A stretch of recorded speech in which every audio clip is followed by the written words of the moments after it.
morning mga kapatid, good morning. It's been a couple of days na wala tayong video dahil nagdadrive tayo na medyo masama ang pakiramdam natin, ano. Kung kailan nag-i-spring na, no, magsa-summer na, doon tayo tinatamaan ng medyo makati yung lalamunan, ano, and then medyo inuubo ng konti, ano. Pero ano naman, I think hindi siya magtutuloy, ano. So bale, nag-deliver tayo ng Indiana, pumick up din sa Indiana. And yung load na pick up natin ngayon is i-deliver sa Alberta, no. Caterpillar engines, tsaka mga engine parts.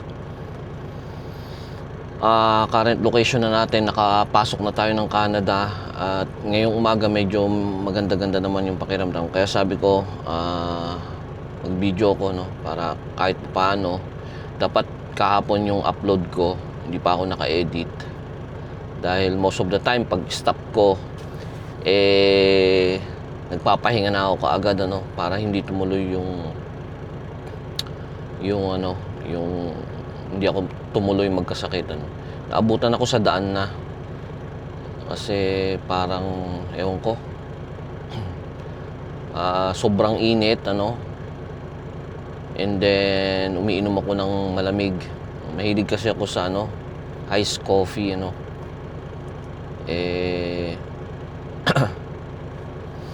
Natamaan yung lalamunan ko, I think, mga kapatid, ano.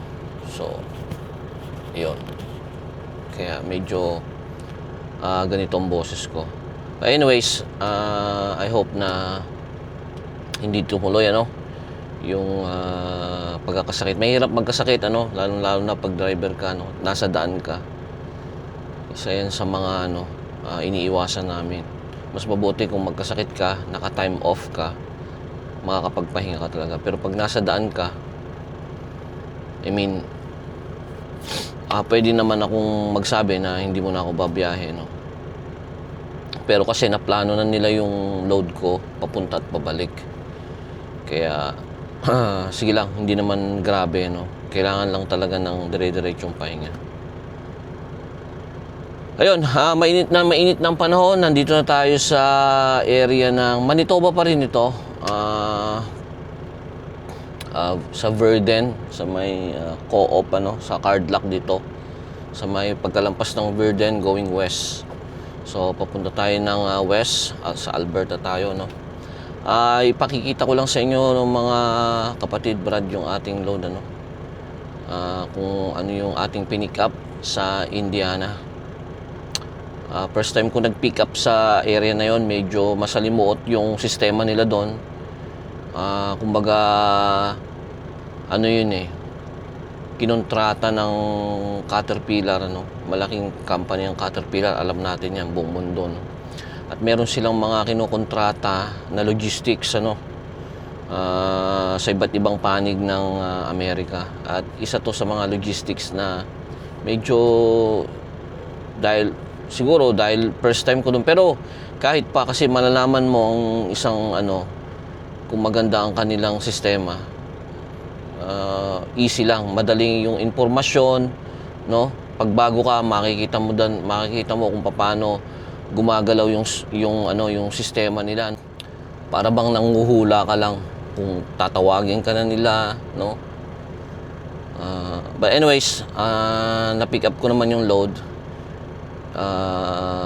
It took almost 4 hours, no. The time na nag-check-in ako hanggang sa makaalis ako doon, 4 na oras, mga kapatid. So yung 4 na oras na yon, hindi tayo kumikita, no. Nasasayang yung oras natin, no. May mga pagkakataon talaga na, no. Kasi mataas ang expectation ko pagdating sa Caterpillar, ano. Kumbaga hindi sila basta-basta kumukuha ng mga carriers, ng mga logistics na medyo magulo, no. Ayun, hindi ako nakapag-video doon dahil nga habang naghihintay ako noon, nakahiga ako dahil masama ang pakiramdam ko. Pero ngayon, bumubuti-buti na mga kapatid. So, bababa tayo. Napakita ko sa inyo kung ano yung pinick up natin sa Lafayette, Indiana. Indiana pa rin yun, mga kapatid. So, tara, baba tayo.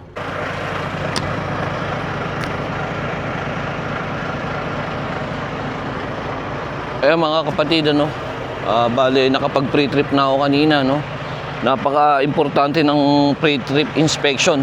Toro pre-trip inspection ngayon dahil nga Blitz Week, US, Canada, Mexico wide, So may coordination yang mga DOT, kung kailan nila i-schedule ang Blitz Week sa pag-inspect ng mga commercial vehicles, So yan yung ating load, 3 makina ng Caterpillar. Ayan, I think makina to ng truck mga kapatid, Ayan. I think, ayan, or ng heavy equipment. We don't know kasi hindi ko alam kung brand new yan or Reman, Kasi pag brand new, pag sa truck yung ganito is hindi allowed, Tumigil nga ang Caterpillar sa pag-produce ng mga semi-engines, yung mga engine ng semi, dahil nga dun sa emission control na inimpose ng gobyerno, Ayaw na nila kasi nga madaling masira ang mga engines, dahil sa emission. Totoo naman yun. Pero nag-evolve naman na. Pero hindi tumigil ang Caterpillar sa mga heavy equipment, yung mga ginagamit sa construction, sa mga mining. Hindi required naman yung mga yon ng emission, yung mga yon, So doon sila nagpo-focus ngayon. Pero sa engine ng mga truck, I think Reman na lang ang mga meron, remanufactured engines. Yung mga luma, nire-reman nila, And then, yeah. I don't know kung ito Reman lang or brand new or brand new para lang sa heavy equipment na makina, So 3 yan, And then sa bandang dulo, meron tayo diyang 6 na crates, mga engine parts yan, So ito, ang naging problema ko rito, mga kapatid, papakita ko sa inyo. Nung pinikap ko yan, pumunta ako sa kanila, Tinanong ko, saan ko i-chain ito? Sabi ko, kasi karaniwan may hook, kung saan mo ilalagay yung chain mo, Pero walang pwedeng paglagyan, So, ang sabi ba naman sa akin doon, lagyan ko daw ng strap sa taas, 3 na strap. Tapos higpitan ko daw mabuti. Pero nung sinilip ko yung ibabaw ng makina, makikita nyo doon merong mga pipes. Alam nyo naman ang ibabaw ng makina, merong mga pipings yan, may mga parts electrical, na nasa ibabaw. Pag ginagyan mo ng strap yan, hinigpitan mo, sisirain niya, So hindi ganoon ang ginawa ko. So humanap ako ng paraan. Yung may mga iba yan, yung may mga paa, ayan, nilagyan ko ng chain, pati yung sa kabila. Tapos dito, niyapos ko, ipinalibot ko dahil medyo malalagyan doon. May anchor points doon sa bandaron yun. Hinila ko papunta rito yung engine, And then dito rin hinihila ko, para hindi siya gagalaw. Then nilagyan ko ng strap yung pinaglalagyan ng makina kasi medyo matibay-tibay naman to para may additional na suporta lang. So, pare-parehas yan. Ganun ang ginawa ko. Tapos tinanong ko rin yung mga truck driver doon, sabi ko, paano ba iano to? Hindi rin nila alam dahil ang kinukuha nila doon is malalaking engine, which is merong mga anchor points nga, na paglalagyan mo ng chain. Sabi pa nung pinagtanungan ko na driver, tanggalin ko raw yan, yung plastic niya, i-check ko. Tinanong ko dun sa wala. Kasi dahil silang nagbalot, ewan ko kung silang nagbalot, o balot na yan nung binigay sa kanila yung logistic company na yun. Pero may sinilip ako doon sa harap, wala talagang paglalagyan ng chain. So ikaw talaga ang mag-iisip kung paano mo isi-secure yan na hindi gagalaw, no? And ang Blitz Week pa naman, nakafocus sila sa securement ng load, mga kapatid. Itong mga crates, simple na lang yan. Straps, ano? Kung makikita nyo yan, nakapulupot, ano, mga kapatid, ayan, no? Nung bago-bago pa lang ako, sabi ko, hindi man lang inayos ng truck driver, pwede namang i-straighten, no? Ba't nakapulupot? May purpose pala yan. Kasi pag yan hindi nakapulupot na ganyan, ano yan, magbabibrate to, gawa ng hangin, ano? Gagalaw na ganun yan. Mapalag yan, papalag ng papalag, ano? Pero pag ganyan, nakapulupot, hindi na magbabibrate itong strap mo. Ganyan na yan, mga kapatid. So yan, yan yung ating load ngayon, ano, na i-deliver sa Alberta. So, dito lang tayo nag-park sa gilid. Ayan, bale, co-op itong area na to, no? Co-op na card lock. So, puno na kagabi dahil 11 PM na ako nag-stop. So, dito na lang tayo sa gilid nag-park, mga kapatid. So, pakita ko lang sa inyo kung ano itsura ng ano. Ayan. Ayan, oh. Card lock yan, eh. Ayan. So, yun lang, mga kapatid, ano. Tuloy-tuloy ang ating biyahe hanggang sa may deliver natin ito bukas ng umaga. Isang magandang araw sa lahat.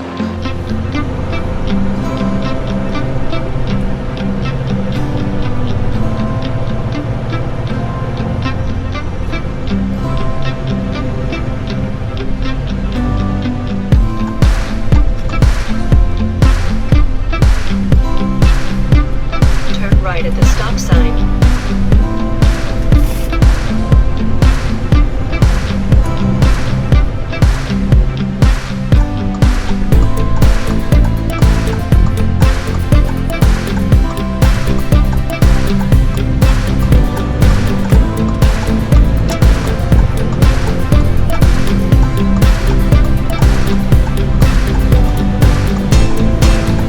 Continue on Highway 1.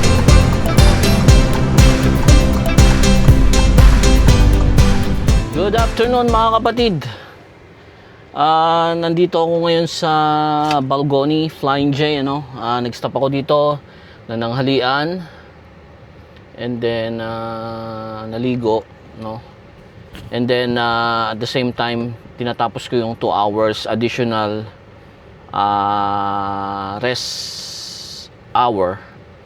Kasi nung Omnitrax kami, pagka inside Canada, mga kapatid, is 8 hours lang talagang required, ano? 8 hours. So nasanay ako na gano'n na 8 hours lang, and then sa US 10 hours ang rest, no?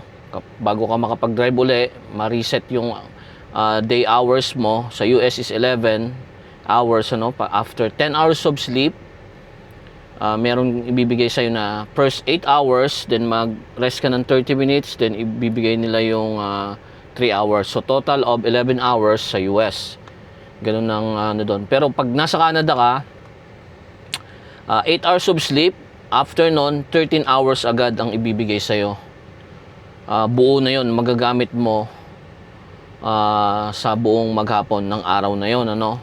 Yan yung sa Omnitrax, ano. Pero nung nandito na ako sa company ko ngayon sa Paine, may, ewan ko kung, I think it's a company policy, ano, na you still need at least 10 hours of sleep, minimum of 8, and then kung gusto mong putulin, then along the way kapag nag-drive ka na, kailangan magpahinga ka uli ng another 2 hours kung sasagarin mo yung 13 hours, no?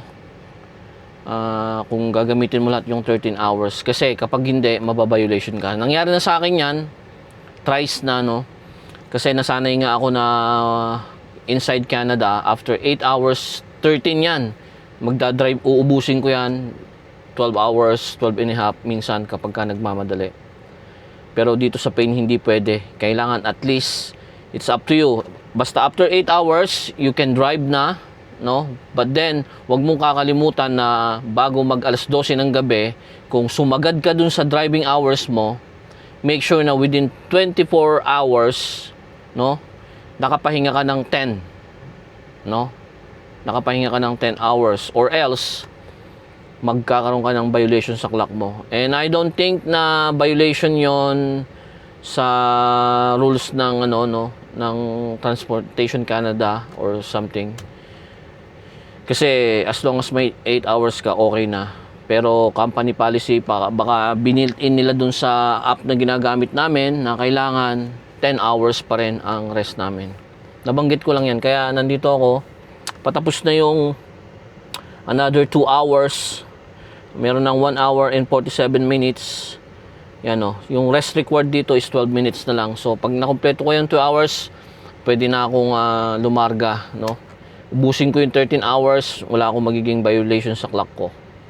Yun lang. So gusto ko ipakita sa inyo no, yung itsura. Ito.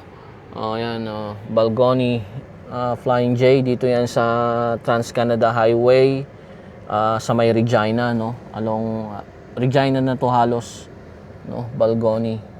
Town ng Balgony, yan yung Flying J. No? So, dahil bakante to, hindi na ako umatras, diniretso ko na lang dito sa first slot. Yan, diniretso ko na lang. Nagpark ng ganito para, kasi yung bagong app ngayon ng pilot, ang hirap, kahit malapit ka na, ang nade-detect ng location ng pilot is malayo ka pa. So, kailangan malapit ka dyan para makapag-book ka sa app ng makapag-reserve ka ng shower, ano. So, ayan na yung bike natin, mga kapatid, ano. Ayan, ilang buwan ko rin hindi nagamit yan, pero ready na siya, no? Anytime pwede na ako magbike, no? Kung meron tayong makitang magandang lugar at makapagpahinga tayo, then magbabike tayo, kasama natin yung drone, ano, mga kapatid. So yun ang kaganapan. 1 year na ako mahigit, ano, like 1 year and 2 weeks dito sa Pain Transportation, mga kapatid, ano. And wala akong reklamo, no. I mean, yung expectation ko namimit niya, no. Namimit ng company. Profitable, ano. Nakasurvive ako ng 1 taon. Wala akong naging problema sa anumang payments na kailangan kong bayaran, lalo-lalo na kay Alex. Working environment, napakaganda, no. Walang pressure. May mga hiccups along the way, ano, kasi wala namang perfect system, ano. Mayroong mga pagkakataon na mayroong magiging problema sa load, sa information, ano, sa pagpasa ng information, sa mga papeles, ano, sa load, yeah, of course. And sometimes meron kang aberya sa daan. Nakita nyo naman yan, pero very minimal dahil bago si Alex. Very minimal yung ating downtime sa daan, ano. Yung hose lang, pero hours lang yon, naayos ko naman. Wala pang binibigay na problema sa akin si Alex, maliban doon sa windshield din, nabasag, ano, and then another chip na naman doon sa bandang taas, pero hindi yan lalaki kasi maliit lang. Kailangan lang i-cure ko, no. Nilagyan ko lang ng double-sided tape na M3 ba yun? Yung matibay. So far nag-hold naman siya. Blitz week, kanina may nadaanan ako na open yung scale dito sa boundary ng Manitoba, sa Saskatchewan. Yung scale dyan sa papasok ng Musmin, bukas siya. But then dire-diretso lang tayo kasi una sa lahat, legal weight tayo, walang problema. At puno lahat yung mga slots na chine-check nila yung mga truck, ano. So dire-diretso lang tayo. For sure, pag may bakante doon, baka ipo-pull over tayo, then i-level 1 inspection tayo. But I'm happy na hindi nangyari yon dahil una, wala naman dapat tayo ikatakot dahil na check natin ang truck natin, ang trailer natin, ang load natin, ang ating logbook, all perfect, ano. Walang magiging problema kahit ma-pull over tayo. But then yung abala, no, it's like abutin din ng around 30 minutes yon. So abala yon, mga kapatid. So yun ang update. i-deliver natin itong load na to sa Alberta. Nasa Saskatchewan pa lang tayo bukas ng umaga. Then after that, meron tayong pick up sa Cochrane, Alberta, no, na lumber. So pipick upin natin yon, and then pabalik yon ng US sa, I think, Minnesota or something. I think Minnesota yon. So yeah, yun ang kaganapan. Tuloy-tuloy ang ating biyahe. Sama-sama tayo hanggang mamaya makarating tayo doon sa pagdi-deliveran natin. I think magpapark ako sa Flying J somewhere dyan sa Alberta para magpahinga for the night. At kita-kita tayo sa daan, mga kapatid.